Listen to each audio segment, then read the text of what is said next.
عاجل يا جماعة، تم العثور على جثة المفقود الشاب قيس الزرزور. لا تأخذوني، أنا ماني بالبيت فحاطط سماعات، ممكن الصوت يسبق أو هيك.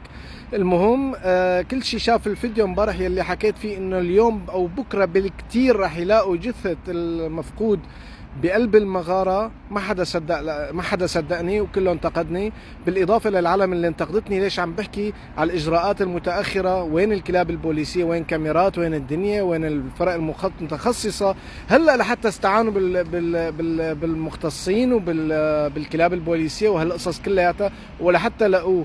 ليش ما لحقتوه من الأول؟ ممكن كان تفرق معك انه كان على قيد الحياة يا جماعة، كان على بعد 1 كيلومتر، ممكن كنتوا تلحقوه لو مهتمين بالموضوع من البداية وبعتين مختصين وبعتين كل الوسائل المتاحة لإيجاده لهذا الشاب. بس داء الفالج لا تعالج. على كل الله يصبر أهله يا رب.